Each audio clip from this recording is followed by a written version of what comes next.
Hi there, I'm Paul Henderson. And I'm Peter Lang, Welcome to Objects in the Mirror. the Peter Paul podcast. Notice my name is first. It is indeed, way to go. There is so much going on south of the border these days. It's been about a month since Trump was sworn in, but it feels like 6 months. And today we're going to dive into the state of the world in the context of this new old administration because it's not only affecting Americans, it's affecting us all. Anyone who's paying attention is wondering what it all means and what the future holds. So after the break, we'll give an overview of what we've seen in the first few weeks of the Trump administration. And in part two of this show, we'll analyze what's happening and what we think is going to be the outcome of all this for the U.S. and for Canada. Let's get into it after this.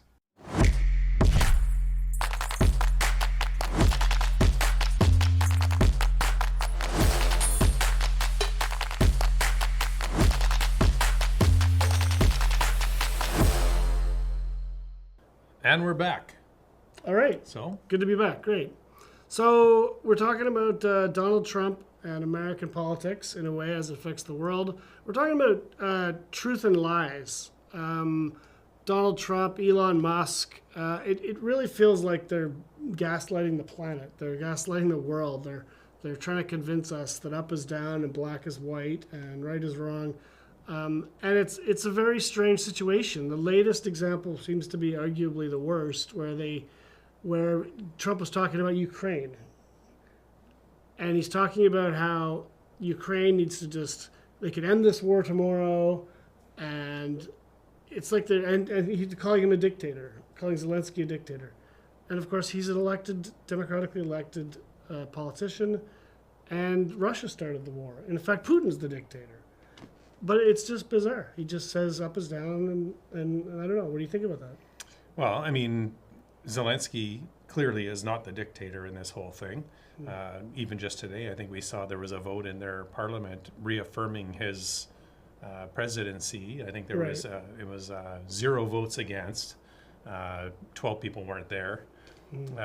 But I also saw that he is traveling to the U.S. and is going to talk to Yes. the U.S. about Yeah. the precious metals. And to me, they're holding Ukraine hostage to get access to precious metals. And I feel that's a similar tack that he's using with Canada by denigrating the Prime Minister and the office of the Prime Minister. I don't care who the Prime Minister is, but he's denigrating the office of it by referring to them as the governor Yeah. because he knows that we have lots of precious metals that the world's going to need in this Do you electronic think it's all age. about precious metals? I don't think it's all about that, but I believe that's a big part of it. Okay. And access to the Arctic, Yes. Well, in For our sure. case. yes. Well, yeah. And his connection, I mean, he's had this a connection with Putin. I'm talking about Trump, of course, again. Connection with Putin, all these, almost like this admiration for this dictator.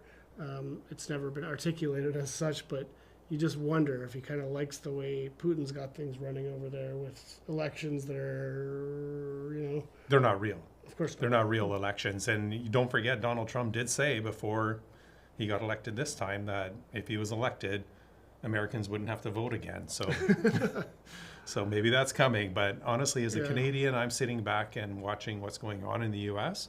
Yeah. I'm watching the crumbling of an empire, in my opinion. And James Carville actually mentioned on, I think it was MSNBC. I don't really watch a lot of those channels. I don't watch a lot of mainstream news outlets, but I watched little clips. And I'm not a fan of Carville, but he actually predicted that he feels the GOP is going to collapse in the next month or two. And I don't usually agree with the guy, but I'm sitting there going, yeah, I can see that happening because so many of the American voters that voted for Trump are realizing, oh my gosh, what's Yeah. going on here? Something's changing. Something's not right. I wasn't supposed to lose my job. I'm not a DEI hire. I'm not, Yeah, the But it's voting, it's a good example of how the voting in the states is so polarized, and people are like, well, I'm definitely not a Democrat. I'm a Republican, and they hold their nose and pick him. But this time, holding your nose and picking a leader you don't like was maybe too much for some people, and they don't realize what they're in for with the way the economy could get decimated with these tariffs and other measures. And I might be mistaken, but I don't think the last time Trump was elected that Republicans controlled the House and Congress and the Senate. Not all that. three. Yeah, they didn't. No. But this time he does. Yeah. And you've got midterm elections, but so he's looking at a window of 2 years. So what we're going to see here is the destruction, I believe, of the U.S. in the next 2 years. The U.S. as we know it. And my only concern as a Canadian is protecting Canada and making sure that that doesn't impact on us. And that's where the tariffs come in, is how is that going to impact on us? And how are we going to retaliate? And the whole world is watching, and Europe is watching, and we'll get into this a little bit later. I want to talk about J.D. Vance's speech to the in Munich, which was just bonkers. It was bananas, frankly. But just one anecdote I wanted to look about the idea of again, I'm saying gaslighting. I think we know what that means. It means that you're like trying to convince the other person that they're crazy by telling them just falsehoods, and it comes from domestic violence situations, the term, but it's how people use it all the time. But my sort of take on this, the big picture is that like autocrats like Donald Trump aren't telling these lies, these untruths to make you actually believe them necessarily. It's about creating a culture of not knowing what's true. So you tell enough lies, mistruths, and then people don't know what to believe, and then you could say whatever you want again. It's a sort of a circle. It's like a feedback loop of lies. Agreed. And we're in the post-truth era. We always knew politicians would lie. Yeah. Or exaggerate, or make promises that you knew they couldn't keep. Mm-hmm. This is several steps beyond that. We're in, like as I said, we're watching the crumbling of an empire. And I believe that hopefully the U.S. will come out better in the long run, because it'll destroy sort of that system. Canada's system is different. It's a parliamentary system, but it's not that much different. It can happen here too. It can happen in England, which is a parliamentary system. But I think we have more checks and balances in place, especially when it comes to the Supreme Court and things like that, and our Constitution and whatnot. But I don't think it's something that it's unfathomable that it couldn't happen here. And that's my biggest concern, is everything in the U.S. tends to come to Canada, a few years later. I hope this is one of those things that doesn't come to Canada. Right. Okay, well then let's move to that then, because in Canada, we're going to come back to the U.S., but in Canada, we have an election this year. We have a lame duck prime minister. Maybe that lame duck's not the word. He's actually out. He's doing his best work right now. Yeah, really. Well, he's got no pressure. The Liberal Party is trying to figure out who's going to lead it. I assume it's going to be Mark Carney. Chrystia Freeland is there, but Mark Carney really seems to be the front runner. But more importantly, Pierre Poilievre. He's been on the front lines of presumably who will be the next prime minister. That gap in polling has happened since Mark Carney came on and has been shown himself to be incredibly intelligent, articulate, and interesting, and people seem to like him. Not so much in the French debate last night, though. He made a few gaffes. I did not watch that, really. Yeah, he made some gaffes, and his friend, Zoutelor, exactly. His French isn't great. It's way better than mine, but not voting for you either. Yeah, but he made some gaffes where you'll have to go and watch it. I won't even get into it, but he did not come off great in the French debate. Okay. Compared to the other people, but he's still a front runner. And I thought he was great on obviously making that decision of going on the Jon Stewart show, the Daily Show. Yes, that was smart, was super smart, and just put him in the right sort of footing to run for the leadership. And he's leaving everybody else in the dust in terms of fundraising. But let's just say, notwithstanding Mark Carney and the Liberal Party, the Conservatives are really poised to form government in the fall. You might disagree. Conservative? Yeah. No, I don't agree. And the trend is, anything can happen. But the trend is showing. I mean, The trend is right. Pierre Poilievre can't get his footing. He doesn't know what to say. No. Well, He this can't, is what he's ever since Mark Carney entered the race, he can't get his footing, and that's what I Yes. find hilarious right now. Is they don't know what messaging to go with. They were going with all that Trump messaging, and now they Yes. can't do that because everybody hates Trump. yeah. Even Well, his this approval is- ratings in the States suck. This is exactly my big thing that I find very interesting is that we had so much Canada is broken, Canada is broken. That was his messaging, and you could tell he was doing a Trump light kind of thing, like drain the swamp, Canada is broken. And now all his messaging is Canada first, and so it's nationalism rather than like because you can't have both ways.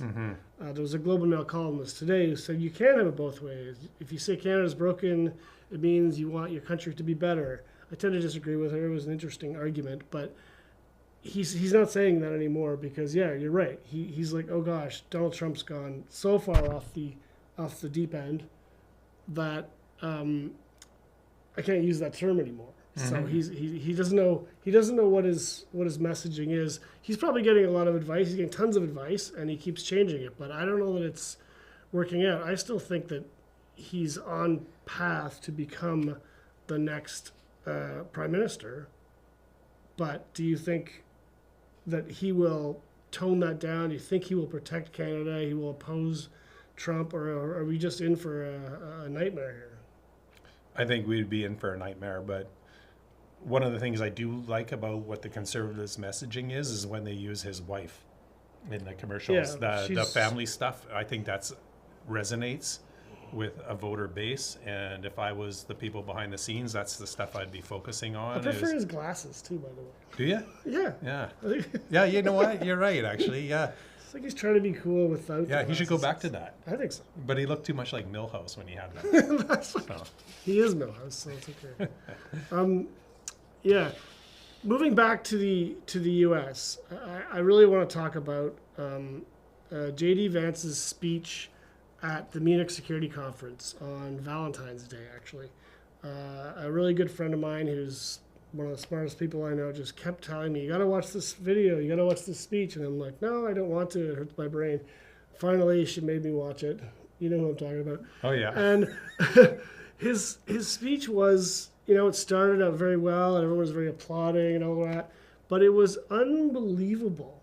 It was just like, again, just gaslighting the whole world. He was saying up as down, black as white. He was questioning free speech in Europe, claiming there's commissars suppressing free speech, and he raised a legal case in England where an army vet was praying too close to a abortion clinic, and so he was arrested because there's a 150-meter buffer zone, and claiming that this was a violation of free speech and they're suppressing free speech. Meanwhile, as my friend pointed out to me, and I didn't know this at the time, the White House has banned AP, the Associated Press, from attending White House because they refuse to call the Gulf of Mexico the Gulf of whatever. Two idiots.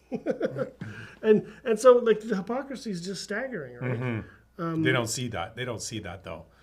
They don't see how, in their quest for free speech, that they suppress free speech they don't like.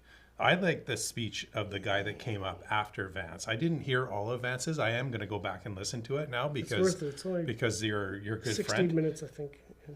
How long? It's about 16, 18 minutes or something like that. Oh, okay, well, I can probably spare that. I thought you said 60. I was like, I'm not No, giving no. him 60 minutes of my time. 16 minutes, I can listen to that. Was he on a sofa when he gave it? No, he's standing in front of right in front of like generals and Oh, prime okay. ministers and. I'm going to go watch it or listen to it. But I really like the speech of the European leader that came after him. I think he was maybe the president. Was it Pistorius, the German chancellor? Yeah, maybe. And he had a prepared speech, but he dropped that and Yeah. just went.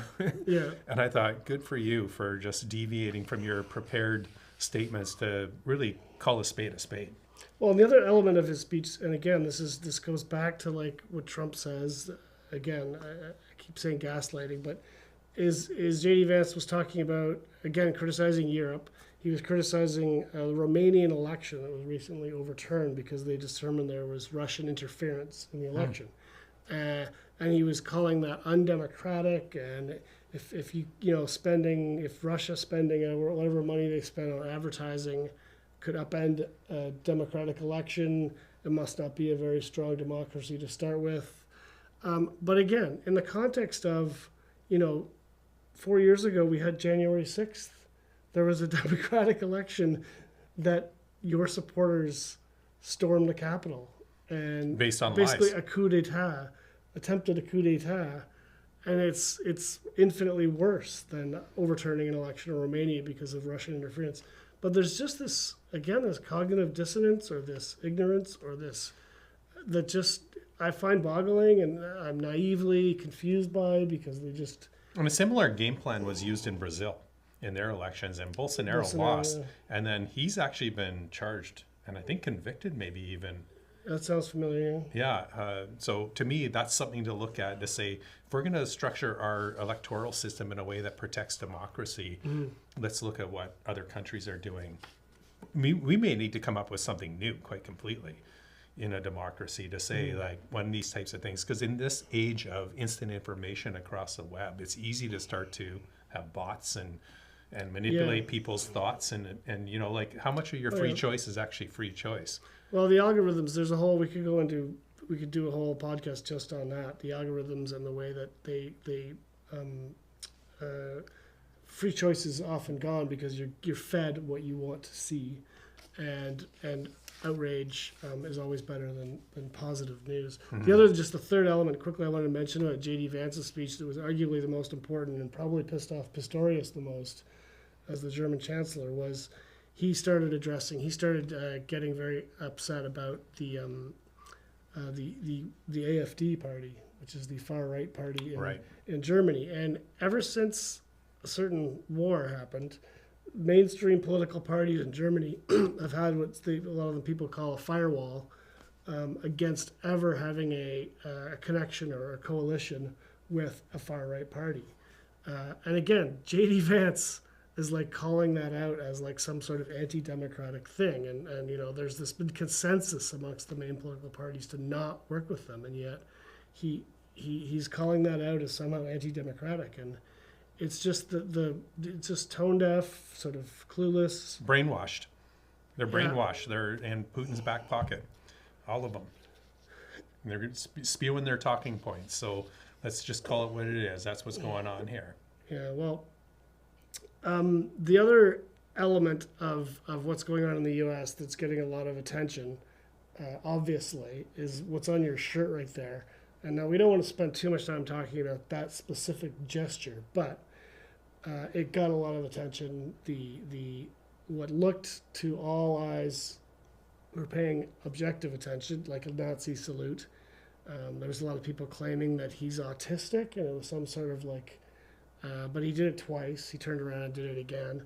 And it was very offensive to a lot of people, the Germans, a lot of the Jewish people. The Anti-Defamation League actually defended it, but that's a more complicated reason why, because that's a organization that fights anti-Semitism, and you've got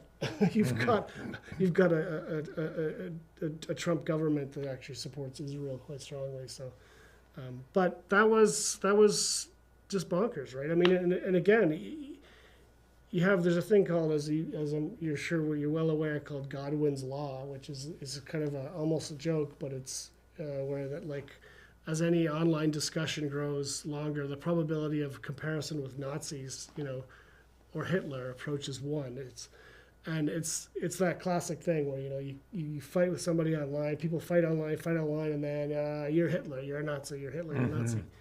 But this time it's remarkably strange how similar what he said. Elon's got AfD, the German party, on the phone, talking to them. He's doing the Nazi salute.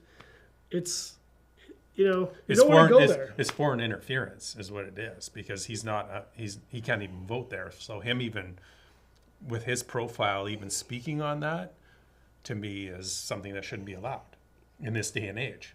Yeah. Like, you got that high profile, you should not be commenting on other countries' elections. Well, that's anti-democratic. Yeah. Oh yeah. Calling them up and well, especially as like a billionaire who runs like social media companies and things like that. He has control of the actual voice. Well, he used to. I mean, he's got Twitter, and I'm not calling it the other name, but he has Twitter, and it's I dying. call it shitter. Yeah. Hey, no swearing. Got to put a warning on here now. Switter. But it's a dying voice, and Tesla is dropping across the world. He is shooting himself in the foot, and at some point, everybody, or he will realize that everybody is basically not supporting him. Did you know that mutual friend of ours sold her Tesla? Yes, I know, and I sent her so many examples of other people doing the same. So many people are trading these things in; they're almost becoming the DeSoto of cars. DeSoto. They're just becoming completely a joke, almost Okay, worthless. can I just point out that I drive a Tesla? But you bought it before he was an idiot. I know, and I have a bumper sticker that says that. I bought this before we knew Elon was crazy. And I put that bumper sticker on before we knew Elon was really crazy. You should, that was just when he was complaining on Twitter about stuff. You should get it painted across the back bumper. Painted. Oh, yeah. Get that. Yeah, I bought this before, right? So nobody gets angry at you and swears at you. Because I get why people bought them. Like, they're decent cars, and it was a different time. I love it, yeah. But now there's so many great electric vehicles out there, and companies are doing so much better that you don't need to buy those things anymore. And he's going to shoot himself in the foot.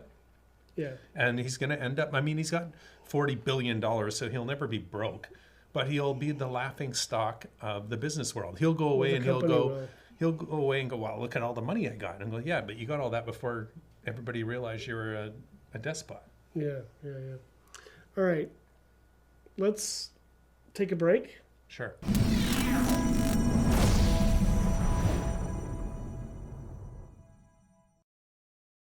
All right, welcome back, everybody, to the Peter Paul podcast.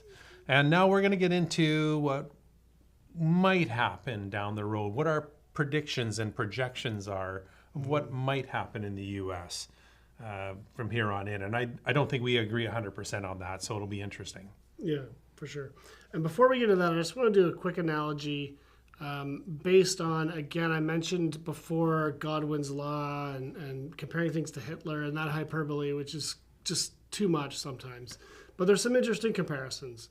And one of which right off the top is 1923, the famous beer hall putsch with Hitler just failed. You realize you couldn't overthrow government that way. It didn't work. You had to use democratic means. Kind of reminds some people of January 6th in the U.S. And then 6 years later, the economy collapsed around the world because of Wall Street, 1929. And then and the German economy was hit harder than the U.S. It was staggering. It just decimated the German economy. And this is when people can't fend for themselves, they can't feed themselves, they can't do anything. This is when people go to the fringes. This is when the Communist Party and the Nazi Party in Germany started gaining support, both at the same time. Didn't end well for these folks over here, as we all know.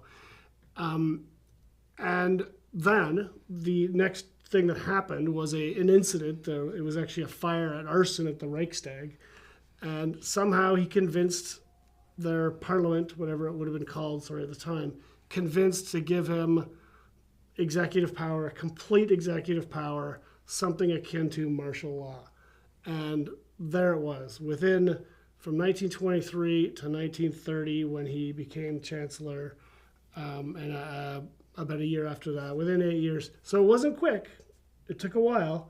It was slow motion, but he dissected the democracy from within to become the chancellor, the dictator of Germany. And do you think we're going to see Trump in that same vein? Well, again, I hate to push the narrative that it's going to happen. The parallels are interesting in terms of the media. When he doesn't like the media. He talks about the judiciary. These are the checks and balances in a democracy. And if you are questioning the checks and balances, the judiciary, the academia, the media, this is how you get to totalitarianism of some form. I see your point, and I see your comparison as being somewhat accurate in terms of what that person did in Germany back then and what Trump and his team are doing now. What I see is different is social media didn't exist back then. Yeah. The means of communication was way slower. You had to run to your neighbor's house to say, "Hey, there's a Nazi getting elected. Let's rise up against them." The brown shirts. That doesn't happen anymore. And I believe that we are going to see a civil war in the U.S. And I believe it's going to be Civil war? well, actually a class war. I think we're going to see a class war. I believe that Trump harnessed people who were financially struggling. And they voted for him believing, oh, he's a good businessman, even though he bankrupted a bunch of casinos, if you actually look at it. But Wow, but I believe that you're going to see a class war, people rising up with the pitchforks, figuratively speaking, and doing a Luigi on people. Oh, Luigi, right. I believe that's what we're going to see here, and it's going to be, and I'm not saying there's not going to be martial law down there. I believe that's his end game plan. I believe that's why he's putting these people, dumb people, in very important positions because they're loyal people. Yes. They will do what he says. That's exactly what, again, having just watched the documentary, so I realize it's in my brain, but this is precisely what Hitler did with Goebbels and Himmler. They were kind of like nobodies in a way. They were nothing. But they were extremely loyal and extremely smart at doing what they did in their narrow niche, and loyal. Yeah. So, but I feel like it's not going to go that way because here's an analogy that comes to me regarding. I heard it's a psychological test where you talk about on an airplane. There's a first class section and a coach, right? Well, there's studies have shown that when passengers walk through first class to coach, often there's more aggression. There's more aggression on the plane. They're more difficult. They're more problematic when there is a first class section. But who they are more aggressive to is each other in coach.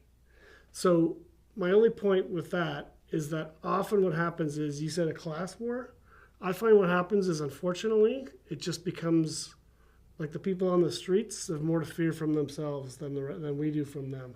They just fight with each other, and I just feel like it's not going to happen. I just feel like nobody has the guts for actual class war anymore. It's just not there. Oh, I do believe that they do, or at least I'm seeing it. I'm feeling it. Yeah. I mean, again, Luigi. Well, Why did he do what he did, and why is he getting so much financial support? And they're trying to frame it as he committed a crime. Yeah, it is technically speaking a crime. Well, But all laws are just stuff we made up. It's just crap we made up and said we're going to all agree to abide by these laws. But sometimes the law's an ass, right? And when laws start protecting billionaires over regular folks, and that's where the law becomes an ass, and that's where we need to stop actually respecting the law. There are times when we need to not respect the law, and it's when that law is twisted to protect the privileged. I just wonder if that possible foretelling of what could happen comes from a place, again, pre-social media, pre-AI, where they can then control the narrative and then get us back into line a little bit more. There's more possibility of them doing that, I think. And I'm not saying that's a good thing, but I feel like it could come to that and could become not fascist, totalitarian, just kind of not great again, where there's just classes and this is how we live and it just sucks. And that's my cup is half full. Not class war, just crappy class discrimination. I believe we're in for a full-on class war down there, and I think we're going to see Really? the collapse of their electoral system. Maybe not their democracy in total, but I think at some point Americans are going to wake up and say, we need to change this because we're going down a dangerous path, and how are we going to do it? I hope that's what happens. It's going to take something drastic, I think, just because of all the changes that have happened in the first couple weeks in terms of who's in charge of this and who's in charge of that, and letting a private citizen like Elon Musk What would go spur in this? What would spur this in the States? Like who would be behind that? You have the president. All we get in the news mostly, we're seeing the current administration because they're new and they're just getting going. But who would spur the opposition to this to the point of a class war, do you think? Well, I mean, AOC to me sticks out as somebody that's a leader and puts sort of democracy, I think, and the betterment of the people ahead of her own self-interest. At least that's what I see. But I see the system as flawed. Their system has always been flawed. They're first past the post, their electoral districts, but more importantly, the amount of money that's in politics. And that's what really controls things down there, shareholders and corporations. More than here, for sure. And they have rights that regular people don't have. And that's got to stop, and that's got to change. And that's what I think is going to happen, is the scales are going to start tipping back towards the people, where the people make the decisions. If we can limit the amount of money, the amount of lobbyists. Sounds like you're being an optimist like me now. Well, it's going to tip. I just think it's going to, but I think there's going to be bloodshed to get that. Okay. I do believe there's going to be bloodshed to get that. I hope there isn't, but I do believe that's what it's going to take. Like that TED Talk I've shared before of the pitchforks are coming. At some point, people are going to realize that, hey, I can only wear one pair of pants as a billionaire, just like a regular person who makes minimum wage. Does Elon Musk wear 3 pairs of pants? So that person who's a billionaire shouldn't have any more sway in the government than a regular folk. Right? Well, that's a little bit idealistic, but I don't disagree. It just, I guess what I'm wondering too now is that this has happened so fast. Like, it's a blur, right? Like, when was the inauguration? January 20th? Yeah. What's the date today? It's even a month later. It's been a month. February, oh yeah, just a little over a month later. So it's happened a month, and he's issued so many directives, executive orders. So much has happened so quickly.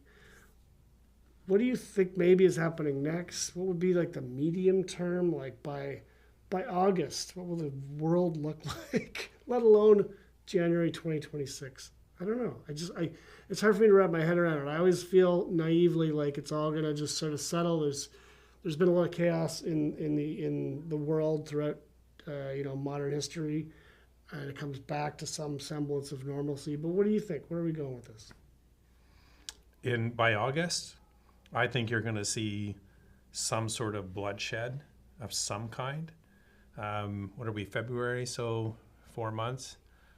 I'm not saying necessarily it'll be somebody of like an assassination type thing, but I think it'll be more of regular people saying enough's enough, and you'll see more of these CEOs being targeted. You think it? Yeah, I totally think that, because they're the Jeff Bezos types. Although he's quite high profile, but I'm thinking more the lower profile ones. Yeah. People are going bankrupt when they get sick in the U.S. Well, it's way worse than it is here.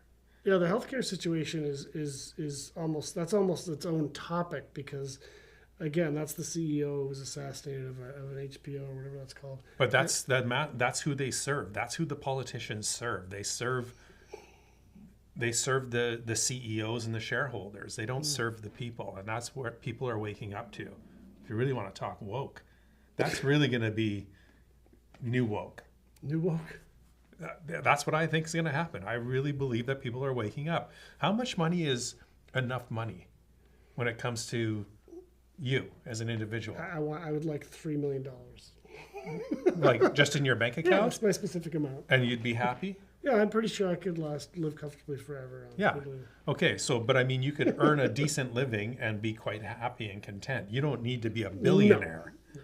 Right, so we need to outlaw billionaires. It is bizarre. It is bizarre when there's not more foundations. Like someone like Elon could have created so many incredible foundations and done so many incredible things for technology or green technology or youth or disability, whatever. He could have done so many things. It's just mind-boggling that someone like that wouldn't do that. Money can only make you so happy, Paul. Yeah. Period. And that's been proven in study after study. At a certain point, when you have enough, after that it becomes more than just money. And it's about relationships, it's about security, it's about feeling safe and knowing that your health is going to be looked after and that your kids are going to be looked after. If you happen to die or something like that you know that they don't have to worry. We're not in that state in democracy anymore. Everybody worries. We're in a constant state of anxiety. And this is going to culminate in the U.S. with Trump. I do agree it's going that direction. It seems to be going that direction. I have a naive faith in the self-correcting mechanisms of democracy, of a free press, It's not free. It's not. He just banned the AP. It's not free. It's corporate. It's corporate, but what I mean by a free press is a press able to do whatever they want. And They don't though. They're and the beholden to judiciary. advertisers. Okay, but I mean, You know that. Of course. Yeah. But I mean, that's neither here nor there. That's not really the topic. I mean, you can criticize mainstream media all you want. That's another topic in a way. Obviously, the media, the New York Times and the Washington Post, you can criticize it all you want. You can go Noam Chomsky and go into the nuances of that. But they are able to report on what they want to report on for the most part. If that got stifled completely, that would be a terrible thing. You do have the New Yorker, the Atlantic Monthly, U.S. publications that do quite amazing stuff. So they're able to do these things. I do, again, maybe I'm naive. I do believe they will continue to have that power. I don't believe the judiciary will be stifled the way that Donald Trump would like it to be. You've got, academia, which has always got its own sort of... They're gutting that. Yes. Gutting education. They put they put Linda McMahon, that's Vince McMahon, rapist, wrestling promoter's wife, in charge of all of it, the education. She has no qualifications for that. They put an anti-vaxxer in charge of health. You know what's going on here. They want it all to crumble. They want it all to just be controlled by them and their buddies. That's what's going on here, and it's going to take bloodshed to change that, This is why I keep using the term naively confident that it's going to be okay, because maybe I am naive, but I feel like we always get close to the precipice of things like this in the last 100 years in the world. Obviously, we've had some horrific wars and some horrific things, but in the Western world, we always come back. We always bring it back. And we always chill out, and then there's a change. The very fact that the U.S. has the 2-term limit is a very, very important thing. If that disappears, that's going to disappear. If he somehow gets past that, whether it's the Constitution He's or already some sort said, of martial law, and that's the problem. His supporters have already said, or not supporters, but his advisors have already said that the Constitution isn't clear, because they interpret it as to be 2 back-to-back terms. But when there's a gap in between, they feel that you can run it for a 3rd term. So that's already happening. They're already laying the track for that. So to me, it's going off the cliff. It's not going to the precipice. It's going right off. The bigger issue is I think with the U.S. is if not going a 3rd term. Let's say he somehow pulled that off, and then he was done. That would be it. The bigger issue is the notion of essentially royalty, which the United States is literally founded on an opposition to royalty. That's the definition of the United States. It is like, enough with this king.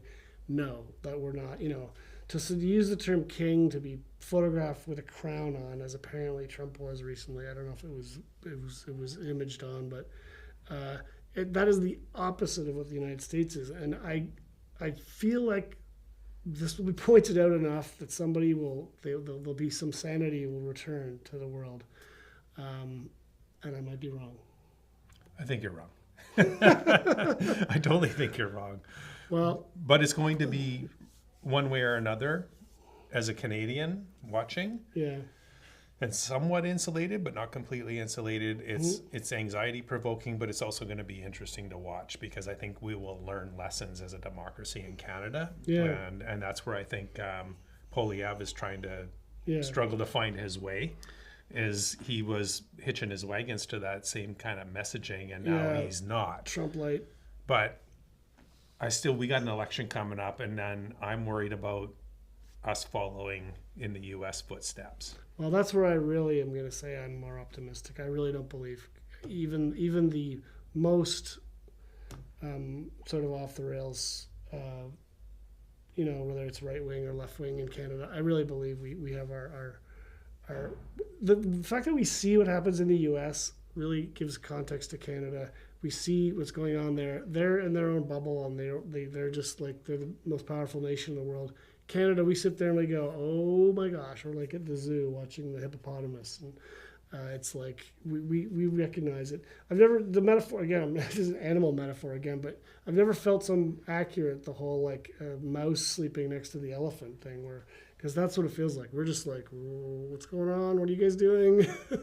Well, it was awesome the timing of the Four Nations hockey series. Like, honestly, I had friends over to watch the game. We watched the game where Canada lost to the U.S. on that weeknight, and then I had some friends over on the Saturday to watch the game, and I was like, we really need this. We really need this. And I was so happy, especially when, awesome. You know, you saw JT Miller bragging about getting a call from Trump in the dressing room before the game, which, by the way, I can't stand that guy anymore because of that. But we really needed that win. And one positive thing that's come out of all of this BS down in the U.S. is it's kind of helped us coalesce as Canadians. I'm not afraid to fly the Canadian flag anymore after that. And I think a lot of people are feeling a lot of pride in Canada. And it's just really up to us, I think, to make sure that this is one of those U.S. trends that we don't bring forward. I do have a bit of cognitive dissonance even on that when it comes to nationalism, because I think nationalism can be very problematic. But having said that, as a small nation relatively compared to the U.S., I think it is important, and I think it's good what's happened. And the buy local thing right now is real. It's been sort of phony in the past, but it's pretty real right now. So I think it's good. I think we're going to be okay. It's all going to be okay. Don't worry. I don't believe you. I just don't. Well, but I hope you're right. I just don't see it. I just don't think we're going to be all right. I think we're in for a very bumpy ride over the next 4 years. Well, I think that's where maybe we agree, that I don't question that we're not in for a bumpy ride. I think you're right, we are. And I think it's a good place to wrap it up here for today. And we will get back to you. Well, let's take a break.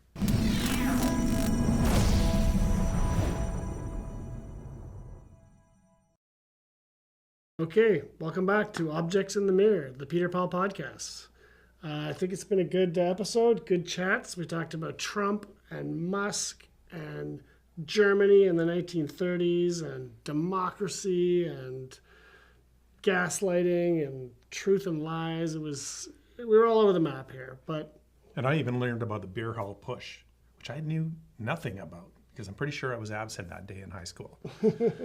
But there's so much more that we can talk about, and it seems like every week there's something new, and it veers to the right and then it's to the left. So we have lots we can talk about. So if you enjoyed this episode, comment, like, subscribe, and let us know your thoughts. And maybe we'll talk about something that interests you. See you soon.